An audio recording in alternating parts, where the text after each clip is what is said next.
Hey everyone, तो friend कैसे हैं आप सभी। आशा है आप सभी अच्छे होंगे, मस्त होंगे, स्वस्थ होंगे और जोर शोर से आप सबकी पढ़ाई चल रही होगी।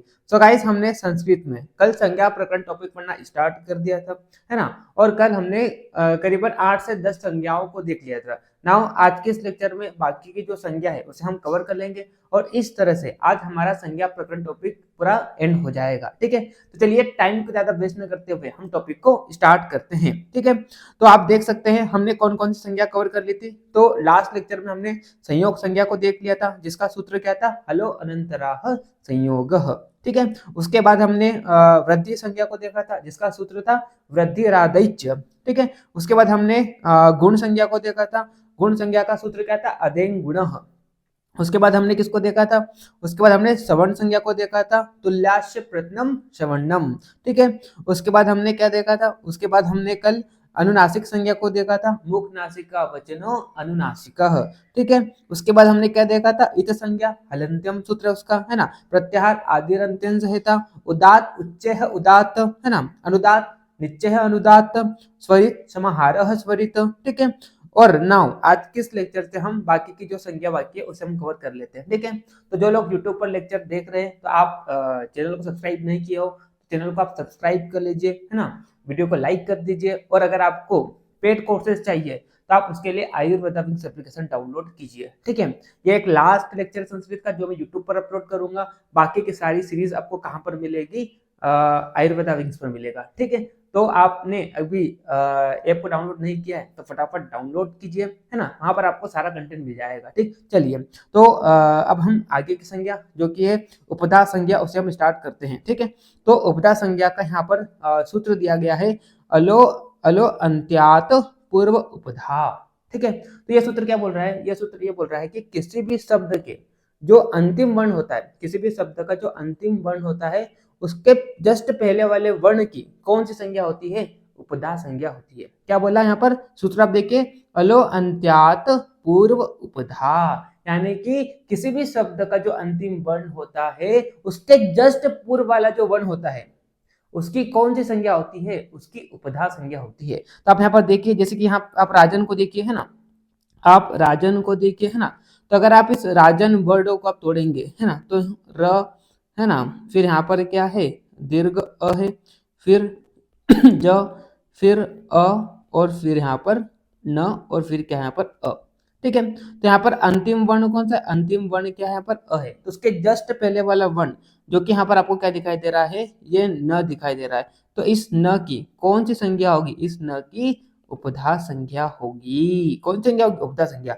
सूत्र हम देखें यहाँ पर क्या बोला, अलो अंत्यात पूर्व उपधा, यानी कि किसी भी शब्द के अंतिम वर्ण का जस्ट पहला वाला वर्ण होता है उसकी कौन सी संज्ञा होगी, उसकी उपधा संज्ञा होगी। ठीक है, आई होप आपको समझ में आ गया होगा। और आप देखिए यहाँ पर अगला अगला आप देखिए यहाँ पर मनस, है ना। तो मनस में अंतिम वर्ण क्या है, अंतिम वर्ण जो है वो क्या है, ये स है, यहाँ हलंत लगा लीजिए। ठीक है, क्या है यहाँ पर स है। ठीक है, और इस स के जस्ट पहले वाला वर्ण क्या है, तो आप न को तोड़िए, न को तोड़िए तो यहाँ से अ निकलेगा। ठीक है, तो इस अ की, है ना, क्योंकि ये क्या है, अंतिम वर्ण का जस्ट पहले वाला वर्ण है, तो इसकी कौन सी संज्ञा हो जाएगी, इसकी उपधा संज्ञा हो जाएगी। वैसे आप नदी में देखिए अंतिम वर्ण क्या है, ई है, तो उसके जस्ट पहले वाला वर्ण आपको क्या दिखाई दे रहा है, यहाँ पर द दिखाई दे रहा है ना, द में हलंत लगा लीजिए। ठीक है, तो ये इसकी कौन संज्ञा हो जाएगी, उपधा संज्ञा हो जाएगी। कुणाल में देखिए, कुणाल में अंतिम वर्ण अ है, अ से जस्ट पहले वाला वर्ण क्या है, ल, तो इसकी कौन संज्ञा हो जाएगी, उपधा संज्ञा हो जाएगी। पुष्पा में देखिए यहाँ पर अंतिम वर्ण क्या है, दीर्घ अ है, तो दीर्घ अ के जस्ट पहले वाला वर्ण आपको क्या दिखाई दे रहा है, यहाँ पर प, हलंत लगा लीजिए यहाँ पर। ठीक है, तो इसकी कौन संज्ञा हो जाएगी, उपधा संज्ञा हो जाएगी। ठीक है, तो उपधा संज्ञा क्या होता है, तो किसी भी शब्द के अंतिम वर्ण के जस्ट पहले वाला वर्ण उसकी कौन सी संज्ञा होती है, उसकी उपधा संज्ञा होती है। ठीक, चलिए उसके बाद हम आगे बढ़ते हैं। अगली संज्ञा जो है वो है पद संज्ञा।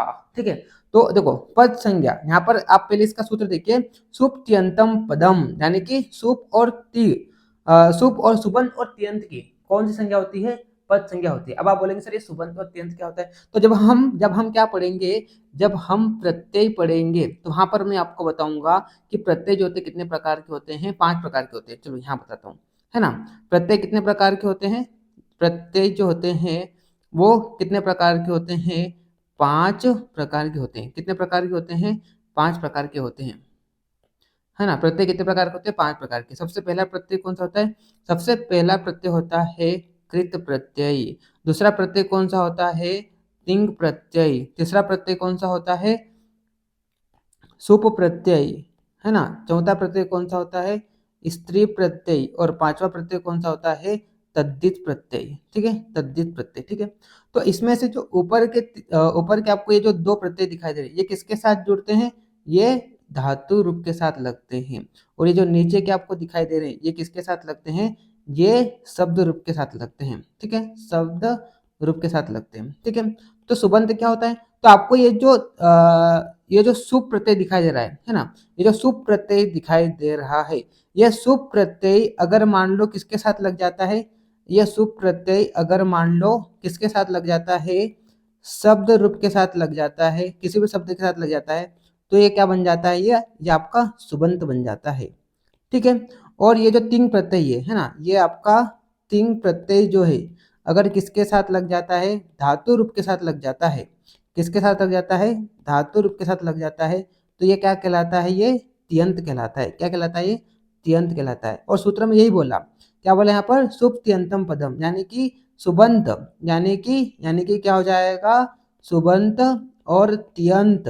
तियंत जो होता है ना, इसकी कौन सी संज्ञा होती है? इन दोनों की पद संज्ञा होती है। कौन संज्ञा होती है? पद संज्ञा होती है। ठीक है, जैसे कि देखिए आप यहाँ पर सुबंत, सुबंत सु और जस आदि ये कितने होते हैं? 21 प्रत्यय होते हैं। सुप प्रत्यय कितने होते हैं? 21 प्रत्यय होते हैं। ठीक है, और तियंत तीप तस जी आदि 18 प्रत्यय होते हैं। याद कर लेना, आपसे पूछेगा सुप प्रत्यय कितने होते हैं, तो 21 प्रत्यय होते हैं। ठीक है, और तिंग प्रत्यय कितने होते हैं? 18 प्रत्यय होते हैं। यहाँ से क्वेश्चन पूछ लेता है। ठीक है, तो ये सुप प्रत्यय अगर शब्द रूप के साथ लगता है तो सुबंत कहलाता है। तिंग प्रत्यय धातु रूप के साथ लगता है तो क्या कहलाता है? त्यंत कहलाता है। ठीक है, और ये सुबंत और त्यंत, इन दोनों की कौन सी संज्ञा होती है? पद संज्ञा होती है। ठीक है, आप यहाँ पर देखिए, जिसकी यहाँ पर मैंने क्या लिखा? राम, है ना, राम। तो अगर आप राम का शब्द रूप चलाएंगे तो राम, यहाँ पर क्या हो जाएगा? रामो। यहाँ पर क्या हो जाएगा? राम। ऐसे करके इधर भी चलेगा, इधर भी चलेगा, इधर भी। इस तरह से यहाँ पर क्या चलेगा? इसका शब्द रूप चलेगा। तो ये राम, रामो, रामा, इसमें कौन सी संज्ञा है? इनमें कौन सी संज्ञा है? इसमें पद संज्ञा है। क्यों? क्योंकि ये शब्द रूप चल रहा है। ठीक है, वैसे यहाँ पर आप धातु रूप को देखिए, तो यहाँ पर क्या चल रहा है? पट, पट धातु का धातु रूप चल रहा है। ठीक है, पटती, पटसी, पठामी, पटथ, पटथ, पटावह, पटंती, पटत, पटाम। तो इन सब में कौन सी संज्ञा लगी हुई है? इन सब में पद संज्ञा लगी हुई है। ठीक है, तो क्या बोला? सुबंत और तियंत, इन दोनों में कौन सी संज्ञा होती है? पद संज्ञा होती है। सुबंत क्या होता है? तो सुप प्रत्यय कितने होते हैं? 21 प्रत्यय होते हैं, वो धातु रूप के साथ लगते हैं, है ना, सॉरी शब्द रूप के साथ लगते हैं, क्या कहलाते हैं? सुबंत कहलाते हैं। और इनकी कौन संज्ञा होती है? पद संज्ञा होती है। और तिंग प्रत्यय जो होता है धातु रूप के साथ लगता है तो क्या कहलाता है? त्यंत कहलाता है। और इसकी भी कौन संज्ञा हो जाएगी? पद संज्ञा हो जाएगी। यानी कि शब्द रूप जो होते हैं ना, जिसकी हम बात करते हैं, यहाँ पर राम का शब्द रूप चल रहा है तो इसमें पद संज्ञा है ना। यहाँ पर पट की धातु रूप चल रही है तो इसमें कौन सी संज्ञा है? इसमें पद संज्ञा। यानी कि ये सारी चीजें जो बन रही है, पटती, पटथ, तो ये इसमें कौन सा प्रत्यय लगा हुआ है? इन सब में धातु है तो इसमें तिंग प्रत्यय लगा हुआ है ना। और यहाँ पर राम का शब्द रूप चल रहा है तो इन सब में कौन सा प्रत्यय लगा हुआ है? यहाँ पर सुप प्रत्यय लगा हुआ है। ठीक है, यहाँ पर कौन सा प्रत्यय लगा हुआ है? यहाँ पर सुप प्रत्यय लगा हुआ है। ठीक है, और सुप प्रत्यय लगकर, है ना, सुप प्रत्यय लगकर ये शब्द क्या चल रहा है? राम का शब्द रूप चल रहा है तो इसमें कौन संज्ञा हो जाएगी? पद संज्ञा हो जाएगी। और यहाँ पर भी तिंग प्रत्यय लगकर पट की धातु रूप चल रही है तो यहाँ पर भी कौन संज्ञा हो जाएगी? पद संज्ञा हो जाएगी। इन शॉर्ट देखे सुबंत और तियंत, इनकी कौन सी संज्ञा होती है? पद संज्ञा होती है। आई होप आपको समझ में आ गया होगा। ठीक, चलिए फिर आगे हम बढ़ते हैं। संहिता संज्ञा। ठीक है, तो संहिता संज्ञा का यहाँ पर सूत्र दिया है परह सन्निकर्षः संहिता। ठीक है, संहिता, संहिता का मतलब क्या होता है? संधि। संहिता को आप संधि भी बोल सकते हो। ठीक है, तो इस सूत्र को आप समझने की कोशिश कीजिए। ये क्या बोल रहा है? परह सन्निकर्ष संहिता, है ना। संहिता किसे कहते हैं? तो सन्निकर्ष, सन्निकर्ष को ही क्या कहते हैं? संहिता कहते हैं। सन्निकर्ष का मतलब क्या होता है? सन्निकर्ष का मतलब होता है निकटता। ठीक है, और परह, और निकटता कैसी? परह यानी कि अत्यंत निकटता, है ना। क्या हो जाएगा? अत्यंत निकटता। तो ये सूत्रों को आप देखेंगे तो ये सूत्र क्या बोल रहा है? संहिता का मतलब क्या होता है? परह सन्निकर्षः संहिता, यानी कि सन्निकर्ष को क्या कहते हैं? संहिता कहते हैं। और वो भी कैसा सन्निकर्ष, परह सन्निकर्ष, यानी कि अत्यंत निकटता। तो ये सूत्र क्या बोल रहा है, ये सूत्र ये बोल रहा है कि दो वर्णों के बीच में क्या होगी, अत्यंत निकटता होगी, तो वहां पर कौन सी संज्ञा हो जाएगी, वहां पर संहिता संज्ञा हो जाएगी। ठीक है, तो यहाँ पर आप देखिए वर्णों के अत्यंत सामीप्य यानी कि व्यवधान रहित सामीप्य को क्या कहते हैं, संहिता कहते हैं। संहिता का मतलब क्या हो जाएगा, दो वर्णों के बीच में अत्यंत निकटता को, परह सन्निकर्ष को ही क्या कहते हैं, संहिता कहते हैं। नहीं समझे सूत्र से, आप इसको एग्जाम्पल से समझिए। जैसे कि मैं लिखता हूं क्या, गणेश, मैं लिखता हूं क्या, गणेश। अगर आप इस शब्द को तोड़ोगे तो क्या बनेगा, गण धन ईशः बनेगा, गण धन ईशः बनेगा। ठीक है, तो ण को आप अलग कीजिए, क्योंकि ण क्या है, एक व्यंजन है, तो इसके साथ क्या लगा होगा, स्वर लगा होगा। तो अगर आप इसको अलग करेंगे तो ण के नीचे हलंत और यहाँ पे क्या लग जाएगा और यहाँ से ई ले लीजिए। ठीक है, यहाँ से आप ई ले लीजिए, है ना, ईश। ठीक है, तो आप जब क्या करते हो, गणेश इसका उच्चारण करते हो, तो आप मेरे को बताइए किन दो वर्णों के बीच में आपको अत्यंत निकटता दिख रहा है। गणेश करिए आप, गणेश। और ये जो अत्यंत निकटता जो होती है वो किस रूप में होती है, बोलने के रूप में होती है, लिखने के रूप में नहीं। किस रूप में, बोलने के रूप में। ठीक है, तो हाँ आप यहाँ पर देखिए, हमने गणेश को तोड़ा तो गणधन ईशः बना। ठीक है, तो ण के बाद जो अ है और अगला आपको यहाँ पर ई दिखाई दे रहा है, तो इन दो वर्णों के बीच में बोलने के रूप में आपको अत्यंत निकटता दिखाई दे रही होगी। तो इन दोनों वर्ण के बीच में कौन सी संज्ञा हो जाएगी, इन दोनों की संहिता संज्ञा हो जाएगी। और जहां पर संहिता संज्ञा होगी वहीं पर क्या होगी, वहीं पर संधि होगी। वहीं पर क्या होगी, संधि। संधि का मतलब क्या होता है, दो वर्णों का निकट आना और उसमें विकार उत्पन्न होकर एक नया वर्ण पैदा होना, ये क्या कहलाता है, ये संधि कहलाता है। ठीक है, तो आप देखिए यहाँ पर जब आप गणेश शब्द का उच्चारण करते हैं तो आपको ये प्रतीत होगा कि ये जो अ है और ई है, इन दोनों के वर्णों के बीच में अत्यंत निकटता है, यानी कि यहाँ पर कौन सी संधि संज्ञा है, यहाँ पर संहिता संज्ञा है। और जहां पर संहिता संज्ञा होगी वहीं पर क्या हो जाएगी, संधि हो जाएगी। संधि का मतलब क्या होता है, दो वर्णों का निकट आना और उसमें क्या होना, दोनों वर्णों का मिलकर फिर एक नया वर्ण पैदा होना, यानी कि उसमें विकार उत्पन्न होना, क्या कहलाता है, ये संधि कहलाता है। तो यहाँ पर संधि कहां पर होगी, तो जहां पर संहिता संज्ञा होगी वहीं पर क्या होगी, आपकी संधि होगी। ठीक है, तो यहाँ पर आपको संहिता यानी कि परह सन्निकर्ष, अत्यंत निकटता कहां पर दिखाई दे रही है, अ और ई के बीच में दिखाई दे रही है।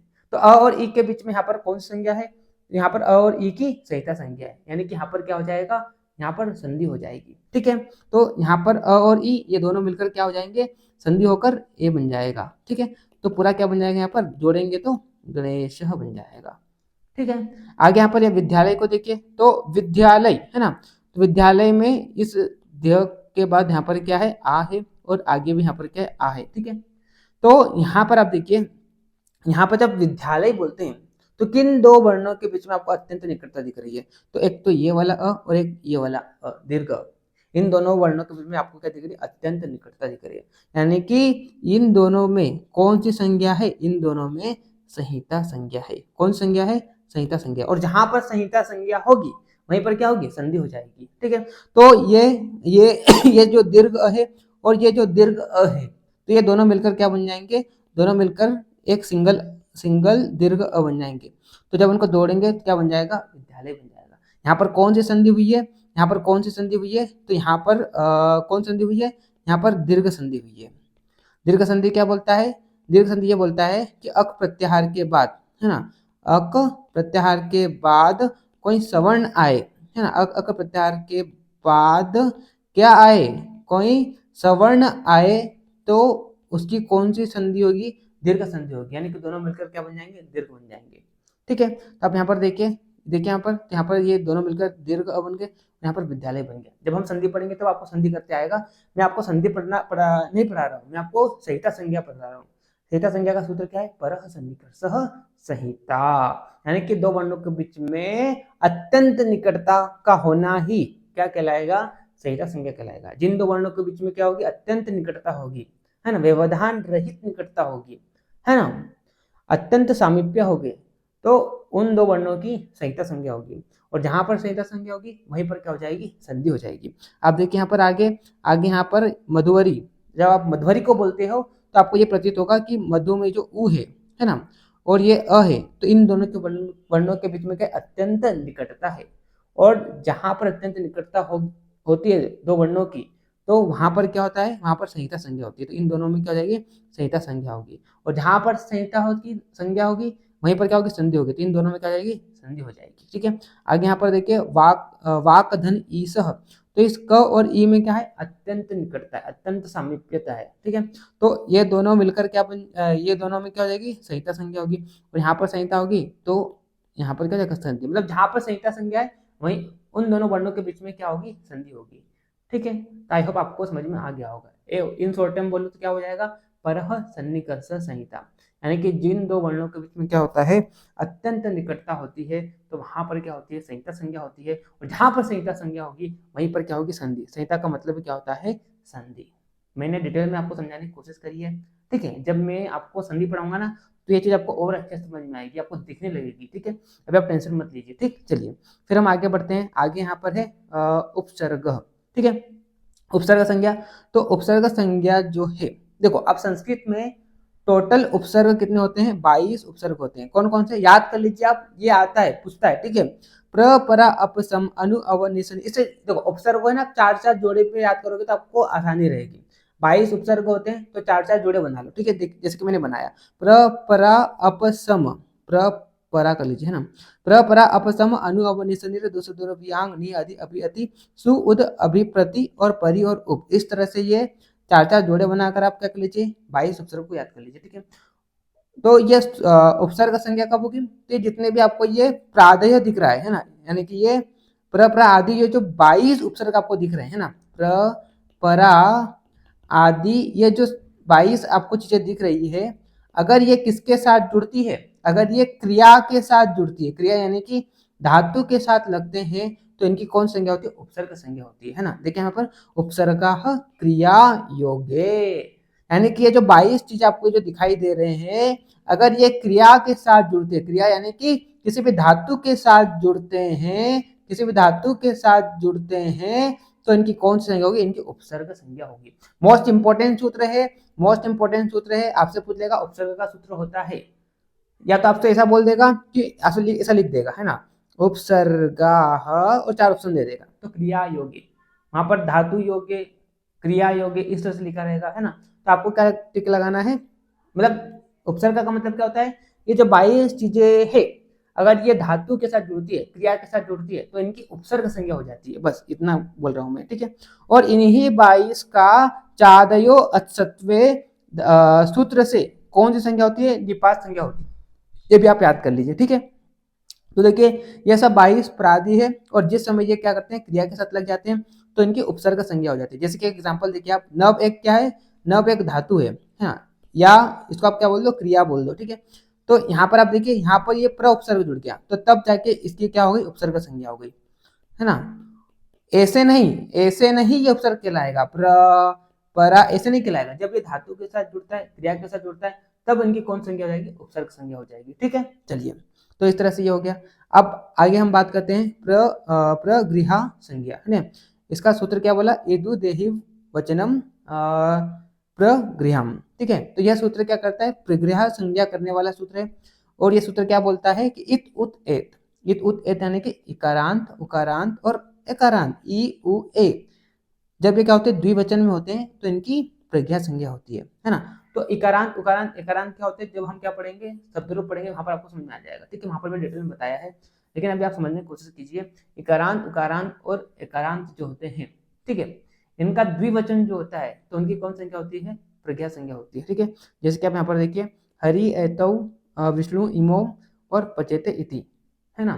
तो ये सब क्या हो जाएंगे, इन सब की कौन संज्ञा हो जाएगी, प्रक्रिया संज्ञा हो जाएगी। ठीक है, चलिए, ये देखो, ये संज्ञा हालांकि इतनी इंपॉर्टेंट नहीं है, लेकिन फिर भी आप उसका सूत्र याद कर लीजिए, एदु देहि वचनम प्रगृहम। ठीक है, यानी कि ये क्या बोल रहा है, इत उत एत द्विवचन में होते हैं, तो इनकी प्रक्रिया संज्ञा होती है। ठीक, चलिए, अब हम बात करते हैं आगे धातु संज्ञा, है ना। सनाधन्त्या धातवः। ठीक है, ये इसका सूत्र है, क्रिया का बोध कराने वाले भू आदि की कौन संज्ञा होती है, धातु संज्ञा होती है। बस इसका सूत्र याद कर लीजिए, ज्यादा इंपॉर्टेंट नहीं है। उसके बाद एक होता है क्या, लोप संज्ञा, है ना। तो अदर्शनम लोप, अदर्शनम लोप यानी कि जो न दिखाई देता है, अर्थात जो पहले रहने वाला पहले रहने वाले का बाद में नहीं दिखाई देना और ना ही सुनाई देना, यानी कि उसका क्या हो जाना, लोप हो जाना। कौन से सूत्र से, अदर्शनम लोप से। तो उसकी कौन सी संख्या हो जाती है, लोप संख्या। जैसे कि बात करते हैं माहेश्वरी सूत्र में जो अंतिम हलंत वाले वर्ण होते हैं, इन सबकी कौन संख्या होती है, लोप संख्या होती है। क्यों, क्योंकि इनका क्या हो जाता है, लोप हो जाता है ना। इस तरह से जब आप क्या करते हो, प्रत्याहार का निर्माण करते हो, तब इनका क्या हो जाता है, लोप हो जाता है। कौन सूत्र से, अदर्शनम लोप। ठीक है, चलिए। तो इस तरह से हमने यहाँ पर कई सारी संख्या देख ली। अब मैं आपको बताता हूँ कि कौन सी ज्यादा इंपॉर्टेंट संख्या है ना, जो मोस्ट इंपॉर्टेंट संख्या है उस पर आप टिक लगा दीजिए। ठीक है, देखिए सबसे पहले क्या जाएगा, संयोग संख्या इंपॉर्टेंट है, इसको आप टिक लगा लो, है ना, ये इंपॉर्टेंट है। मैं IMP लिख देता हूँ, है ना, स्टार लगा दिया मैंने यहाँ पर। उसके बाद अगली संख्या है वृद्धि संख्या, मोस्ट इंपॉर्टेंट है वृद्धि संख्या, तो क्या है, मोस्ट इंपॉर्टेंट है ना, ये मोस्ट IMP है, इसको आप इंपॉर्टेंट मान लीजिए, है ना। अगली संख्या जो है वो क्या है आपकी, अब मेरा माइक बंद होने वाला है, फटाफट करते देखो। ये अगली क्या है, गुण संख्या है, ये भी इंपॉर्टेंट है ना। उसके बाद सवर्ण संख्या, ये भी इंपॉर्टेंट है, सवर्ण संख्या इंपॉर्टेंट है ना, टिक लगा लो, है ना। उसके बाद अगली संख्या क्या, अनुनासिक संख्या। ठीक है, कर लेना वो तो। हाँ, इत संख्या, हाँ प्रत्याहार मोस्ट इंपॉर्टेंट। ठीक है, इसमें प्रत्याहार मोस्ट इंपॉर्टेंट है और एक इत संख्या मोस्ट इंपॉर्टेंट है। ठीक है, उसके बाद उपदा संख्या इतनी इंपॉर्टेंट नहीं है ना। पद संख्या भी इतनी इंपॉर्टेंट तो नहीं है। संहिता संख्या मोस्ट इंपॉर्टेंट है ना। जब मैं आपको संधि पढ़ाऊंगा तो वहां पर भी आपको डिटेल में ये बताऊंगा। ठीक है, अभी आपको नहीं समझ में आया तो संधि हम पढ़ेंगे, वहां पर आपको ज्यादा अच्छे समझ में आएगा, है ना। उपसर्ग का संज्ञा ये भी इंपॉर्टेंट है। बस इतनी सारी संज्ञा क्या है आपकी, इंपॉर्टेंट। ठीक, चलिए। तो इस तरह से हमने आज क्या कर लिया, संज्ञा प्रकरण टॉपिक को पूरा फिनिश कर दिया। ठीक है, आई होप आपको समझ में आया होगा। अगर आपको कोई डाउट हो तो आप पूछ सकते हैं। ठीक, चलिए, तो मिलते हैं नेक्स्ट लेक्चर में। तब तक के लिए okay bye, see you again.